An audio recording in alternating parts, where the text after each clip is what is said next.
Hello students, data structure की video series में अब हम समझने वाले हैं डबल लिंक लिस्ट को। क्या होती है डबल लिंक लिस्ट, आइए समझते हैं। डबल लिंक लिस्ट में और सिंगल लिंक लिस्ट में बेसिकली फर्क इतना ही है। सिंगल लिंक लिस्ट में बेसिकली जो हमारे पास नोड होता है उसके दो पार्ट होते हैं। First part is called data part, जहां पर हम पर्टिकुलर वैल्यू को स्टोर करते हैं, and second part is only for the address part, जिसमें कि हम एड्रेस कंटेन करते हैं नेक्स्ट नोड का। ठीक है, जबकि डबल लिंक लिस्ट में आप देख सकते हैं, मैंने आपके समझने के लिए यहाँ पर एक डबल लिंक लिस्ट को ड्रॉ भी कर लिया है। एक हेड पॉइंटर है, एक टेल पॉइंटर है, and then there are three nodes. और इसके नोड में और इसके नोड में बेसिकली फर्क क्या है, सिंगल लिंक लिस्ट में और इसके नोड में क्या फर्क है कि इसके नोड में बेसिकली तीन पार्ट होंगे। बीच वाला पार्ट जो डेटा पार्ट कहलाएगा और इधर उधर के जो दोनों पार्ट होते हैं वो एड्रेस पार्ट कहलाएंगे। ठीक है, ये एड्रेस रखेंगे। ठीक है, अभी किसका एड्रेस रखेंगे, ये वाला पार्ट, किसी भी नोड का जो ये वाला पार्ट है इसको हम प्रीव पार्ट बोलेंगे, मींस प्रीवियस पार्ट, और ये अपने से ठीक पीछे वाले नोड का एड्रेस कंटेन करेगा, that's why it is called previous. और इसको हम पहले की तरह ही नेक्स्ट बोलते आ रहे हैं, अब बोलेंगे क्योंकि हम हमेशा से इसमें नेक्स्ट वाले एड्रेस का, नेक्स्ट वाले नोड का एड्रेस रखेंगे। ठीक है, तो कुछ हमारा जो फॉर्मेशन है लिंक लिस्ट का वो इस तरह से आ जाएगा कि suppose this is the link list, this is the node, this is the complete link list और दिस इज द नोड। यहां पर आप देख सकते हैं 1 2 3, दीज आर दी वैल्यूज। ये कुछ भी हो सकते हैं जो यूजर्स हमने पूछी, इंटीजर वैल्यूज कुछ भी हो सकते हैं। ओके, हालांकि लिंक लिस्ट तो कैरेक्टर के लिए भी क्रिएट की जा सकती है, फ्लोट वैल्यूज के लिए भी, बट अभी हम लिंक लिस्ट इंटीजर के लिए कंसिडर करके चल रहे हैं। ओके, इसके भी आप दो पार्ट देख सकते हैं, this is also address part, this is also address part. और आप इसके एड्रेस के प्रीवियस वाले पार्ट पर देखिए, क्योंकि इसके पीछे कोई भी नोड नहीं है तो यहां पर जीरो रखा है, means it is pointing to null address. Okay, क्योंकि इसके पीछे कोई नोड नहीं है। बट इसका जो नेक्स्ट पार्ट है, फर्स्ट नोड का next part, it is containing the address of the second node. ठीक है, this is the second node address, this is the third node address. Okay, तो आप समझिए कि first node is having the second node address in the next part. अब बीच वाले node को समझते हैं, इससे आपको ज्यादा अच्छे से क्लियर होगा। अब आप देखिए बीच वाले नोड में this particular section means previous section is having the address of the previous node means 100, and next part is having the address of the next node means 300। तो इस तरह से करके 300 रखते के साथ ही ये वाला कनेक्शन एस्टेब्लिश हुआ, एज वेल एज 100 रखते के साथ ही ये वाला कनेक्शन एस्टेब्लिश हुआ। वाइस वर्सा फर्स्ट नोड और थर्ड नोड भी कुछ इसी तरह का फैशन देख रहे हैं। और थर्ड नोड के लास्ट में क्योंकि और कोई नोड नहीं है इसलिए इसके नेक्स्ट पार्ट पर जीरो रख दिया गया, जैसे कि हम एक नॉर्मल सिंगल लिंक लिस्ट के में रखते हैं, लास्ट नोड पे जीरो रखते हैं, नल वैल्यू। ठीक है, तो इसको डबली इस वजह से बोला जाता है क्योंकि यहाँ पर डबल कनेक्शन बेसिकली एस्टेब्लिश होते हैं नोड्स के बीच में, आगे के साथ भी और पीछे के साथ भी। इसमें बेसिकली फायदा ये होता है कि ट्रैवर्सिंग इजी हो जाती है। अगर आप किसी भी पर्टिकुलर नोड का एड्रेस जानते हैं या कोई किसी भी वेरिएबल के थ्रू किसी भी पर्टिकुलर नोड पर पहुंच पाए तो उससे बेसिकली हम पीछे की तरफ भी ट्रैवर्स कर सकते हैं, बिकॉज एक नोड के पास दोनों तरफ के एड्रेस होंगे, पीछे वाले भी और आगे वाले भी। ठीक है, तो ट्रैवर्सिंग इजी हो जाती है। तो जब ट्रैवर्सिंग इजी हो जाएगी तो नोड का इंसर्शन डिलीशन दोनों ही जितने भी ऑपरेशन लगने वाले हैं वो भी हमारे आसान हो जाते हैं। ठीक है, तो बट ऑपरेशन समझने से पहले इंसर्शन कैसे होगा, डिलीशन कैसे होगा, बट उससे समझने से पहले देख लेते हैं कि इस नोड को क्रिएट, बेसिकली इस लिंक लिस्ट को क्रिएट कैसे किया जाएगा, मींस इसका इंप्लीमेंटेशन कैसे होगा। ठीक है, तो आइए समझते हैं। मैं यहाँ पर इसकी कोडिंग लिखूंगा एंड देन हाथों हाथ हम इसमें इस लिंक लिस्ट को क्रिएट करना सीखेंगे। आइए अब इसके इंप्लीमेंटेशन को समझ लेते हैं। इंप्लीमेंटेशन को समझने के लिए हमने यहाँ पर स्ट्रक्ट नोड, क्योंकि हमें पहले नोड को डिक्लेयर करना होगा, जैसे कि हम सिंगल लिंक लिस्ट में करते आए थे डिक्लेयर, वैसे ही हम यहाँ पर डिक्लेयर करने वाले हैं।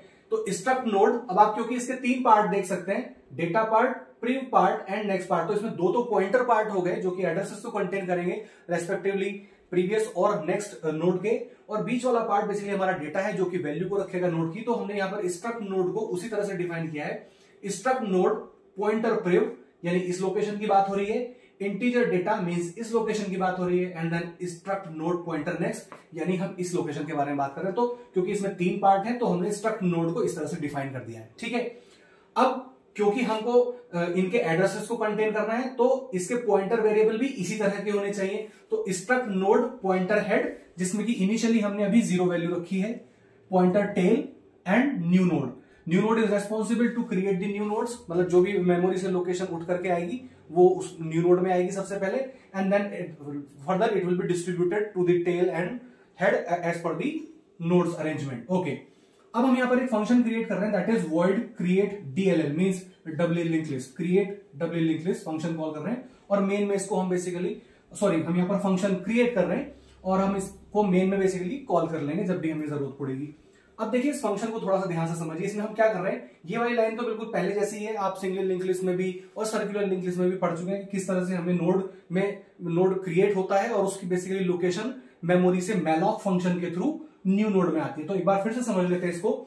मैलॉक फंक्शन के through as per the size of struct node. अब साइज कितना है इसमें, देखिए इंटीजर की बात कर रहे हैं तो that will be containing 4 bytes, क्योंकि इसी का पॉइंटर है तो that will be containing 4 bytes, और इसी का ये वाला पॉइंटर है तो मींस 4 बाइट। तो total 12 bytes will be allocated in the memory. ठीक है, तो as per the size of struct node, क्योंकि स्ट्रक्ट नोड का साइज कुछ भी हो सकता है। सिंगली लिंक लिस्ट में भी अलग था, सिंगली और सर्कुलर में एक था, इसमें बेसिकली बढ़ गया है, उसमें 8 था, इसमें बेसिकली 12 हो गया है। तो हमें नहीं पता क्योंकि स्ट्रक्ट नोड का साइज क्या है, तो सिंपल सा एक फंक्शन है that is size of struct node. Struct node के साइज के हिसाब से मेमोरी एलोकेट कर दीजिए, और उसको फिर हमने टाइप कास्ट कर दिया है कि इस तरह की मेमोरी हम इस तरह का एड्रेस बेसिकली हमें उसमें रखना है, तो वो बता दीजिए, और उसको हमने न्यू नोड में बेसिकली वैल्यू को स्टोर करा दिया।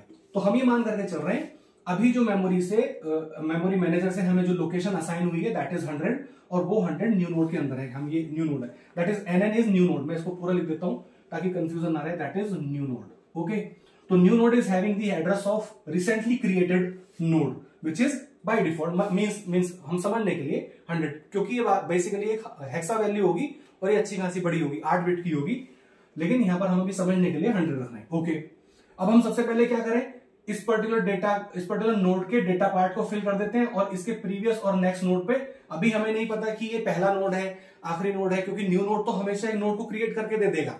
अब लिंक लिस्ट में हमें हो सकता है वो लास्ट नोड बने, पहला नोड बने, तो उसके इधर उधर के एड्रेसेस को फिलहाल हम 0 रख देते हैं।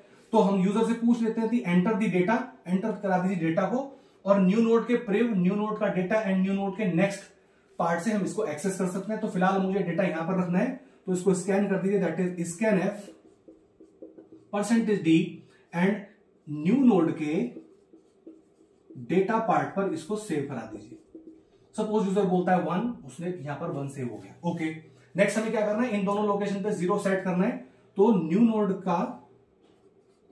का प्रिव इक्वल्स टू 0 ये सेट हो जाए, मींस यहां पर 0 सेट हो गया, means null value, as well as new node का नेक्स्ट, ये दोनों लोकेशन पे 0 एड्रेस हमने सेव करा दिया। ठीक है, अभी हम इतना कोडिंग कर चुके हैं। अब हमें इसको बेसिकली सेट करना है कि ये मेरा पहला नोड है। कैसे चेक करेंगे कि ये पहला नोड है, अगर हेड की वैल्यू 0 होती है तो इसका मतलब हेड अभी खाली है, इसका मतलब वो किसी को पॉइंट आउट नहीं कर रहा, मींस ये फर्स्ट नोड है। तो यहां पर हम चेक कराते हैं if head is equals to 0। क्या ऐसा है, हमने जब हेड को डिक्लेयर किया था तो 0 रखा था, ठीक है, तो इसका मतलब यहां से वैल्यू मैच हो जाएगी, हाँ, यानी कंडीशन हुई ट्रू, इसका मतलब ये पहला नोड है। अब हमें क्या करना है, हेड में बेसिकली इसके एड्रेस को रखना है, मींस 100 को, वो मुझे कहां से मिलेगा, न्यू नोड से। तो head equals to new node, सबसे पहले काम तो हम यही करते हैं कि head equals to new node. जैसे हमने इसको लिखा, नाउ 100 इज कॉपीड है, ओके, और तो जैसे हमने 100 लिखा तो it is started pointing to the first node. हमारा अभी इतना काम हो गया है। अभी क्योंकि यही पहला नोड है और यही आखिरी नोड है, ठीक है, तो टेल को भी बेसिकली हम यहां पर मेंटेन करके चलेंगे। तो जब टेल को मेंटेन करेंगे तो यही पहला नोड हुआ और यही आखिरी नोड हुआ।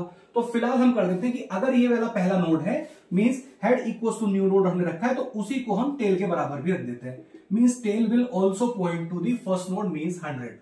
ओके, तो न्यू नोड की जो वैल्यू है वो डिस्ट्रीब्यूट हो जाएगी टेल में एज वेल एज हेड में। तो now head tail is also started pointing to this, ठीक है, दैट्स इट। अभी ये बात हो गई हमारे पास, क्योंकि ये पहला नोड था। एल्स, अगर ये हमारे पास पहला नोड नहीं होता, मैं इसको यहां पर लिख देता हूं ताकि आपको समझ में आए। तो एल्स, अब एल्स में मतलब क्या है, मतलब ऑलरेडी 1 नोड है, मींस हेड की वैल्यू नल नहीं है। अब अगर हम सेकंड नोड क्रिएट करते हैं, तो मान लीजिए यूजर ने फिर बेसिकली इस फंक्शन को कॉल किया और न्यू नोड में एक नई लोकेशन हमें असाइन हुई, मींस नया नोड क्रिएट हुआ और उसकी नई लोकेशन आई है। मान लीजिए हमने एक नोड को और क्रिएट किया लाइक दिस,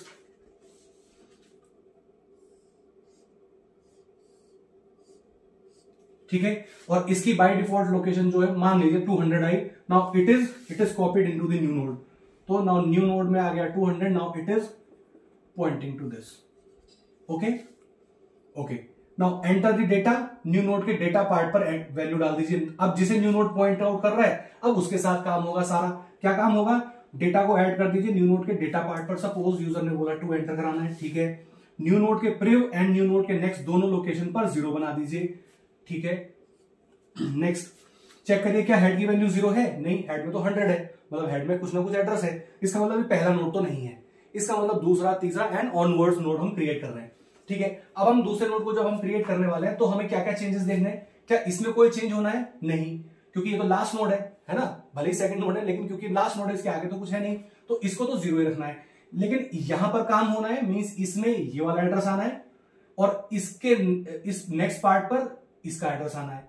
ठीक है, ताकि इन दोनों के बीच में डबली कनेक्शन एस्टेब्लिश हो पाए और साथ ही साथ हमें टेल को भी अपडेट करना है। तो कुल मिलाकर के हमारे पास 3 काम हो गए। ठीक है, तो सबसे पहले हम क्या करेंगे, न्यू नोड के इस पर्टिकुलर लोकेशन को 100 दे देंगे यहां से टेल से। ठीक है, क्योंकि 100 बेसिकली हम कहां से एक्सेस कर पा रहे हैं, हालांकि हम यहां पर देखें हेड से भी एक्सेस कर पा रहे हैं, लेकिन जब हम थर्ड नोड को क्रिएट करेंगे तब अगर हम यहां पर हेड की वैल्यू रख देंगे तब हमारे पास प्रॉब्लम हो जाएगी, क्योंकि टेल हमेशा ठीक इससे पीछे वाले वैल्यू नोड के एड्रेस को कंटेन कर रहा होगा, तब हमारे लिए आसान पड़ने वाला है। तो हम क्या करें, न्यू नोड के प्रीव सेक्शन पर यानी इस पर इंसर्ट करा देते हैं टेल की वैल्यू। तो जैसे हमने ये लिखा तो टेल की वैल्यू जो थी 100, now it is at the location new node prev. तो जैसे ही हमने 100 लिखा, now this node is started pointing to this, ये वाला कनेक्शन बेसिकली एस्टेब्लिश हो गया। नेक्स्ट, अभी काम नहीं खत्म हुआ है, यहां पर हमको रखना है ये वाली वैल्यू। तो टेल के इस वाली लोकेशन को हम कैसे एक्सेस कर सकते हैं, टेल के नेक्स्ट में 200 चला जाएगा न्यू नोड की वैल्यू। तो टेल के नेक्स्ट पार्ट पर न्यू नोड की वैल्यू चली जाए, तो न्यू नोड में था 200, नाउ 200 विल बी देयर। तो अब इन दोनों के बीच में कनेक्शन एस्टेब्लिश हो गया, मींस डबली कनेक्शन एस्टेब्लिश हो गया। ओके, हमारा 2 काम निपट गए, एक काम रह गया, मींस टेल को बेसिकली हमें इसको पॉइंट आउट कराना है क्योंकि ये लास्ट नोड है। ठीक है, तो टेल अभी 100 रख रहा है वैल्यू, तो टेल में अगर हम न्यूली क्रिएटेड वैल्यू को रख दें, मींस न्यू नोड, क्योंकि न्यू नोड ही हमेशा लास्ट नोड को क्रिएट करेगा, तो न्यू नोड की यानी 200 वाली वैल्यू को अगर हम यहां रख दें तो tail will started pointing to this. Okay, तो next is tail is equals to new node, that's it. तो टेल में आ जाएगा 200, not this is started pointing to this instead of this. ठीक है, टेल को मैं थोड़ा आगे बना देता हूं ताकि आपको अच्छे से समझ में आ जाए। टेल, तो tail is having 200 started pointing to this, यहां से हटा देते हैं। ठीक है, तो this is how we can create the second node. Okay, एक बार थर्ड नोड को क्रिएट करके देख लेते हैं, क्योंकि हो सकता है कि ठीक है दो नोड्स के लिए तो ठीक से काम कर गया, अब अगर थर्ड नोड के लिए भी हमें इस कोडिंग में कोई चेंज नहीं करना पड़ा तो इसका मतलब थर्ड नोड ऑनवर्ड्स यानी 4th, 5th, 6th फिर इजीली क्रिएट हो जाएंगे। आइए देखते हैं, फिर से हम इस फंक्शन को कॉल करेंगे क्रिएट डीएलएल को और न्यू नोड में एक नए एड्रेस को कंटेन करेंगे। मान लीजिए मेमोरी से हमें ये वाली लोकेशन नंबर 300 असाइन हुई और एक नोड क्रिएट हो गया। ठीक है, नाउ न्यू नोड को मैं थोड़ा आगे ले जाता हूं। Now new node is having 300, okay, and pointing to this. Okay, enter the data, data part पर हम डेटा रख देते हैं, मान लीजिए 3, और इधर की लोकेशन पे इन दोनों लाइनों से प्रीवियस एंड नेक्स्ट लोकेशन पे हमने 0 बना दिया। ओके, क्या चेक करिए, हेड की वैल्यू 0 है, इसका मतलब हम फर्स्ट नोड में तो बात ही नहीं कर रहे हैं। आगे आ जाते हैं, एल्स न्यू नोड के प्रीव सेक्शन पर टेल की वैल्यू डालिए। न्यू नोड के प्रीव सेक्शन पर यानी न्यू नोड के प्रीव सेक्शन पर टेल की वैल्यू यानी 200। तो जैसे ही हमने लिखा 200, इसका कनेक्शन इसके साथ एस्टेब्लिश हुआ, मतलब ये वाली लाइन तो हमारी ठीक काम कर रही है। ओके, नेक्स्ट, टेल के नेक्स्ट में न्यू नोड डाल दीजिए, टेल के नेक्स्ट में न्यू नोड यानी 300 डाल दीजिए। Okay, 300 is copied here. Okay, इसका मतलब ये वाली लाइन भी हमारी ठीक काम कर रही है।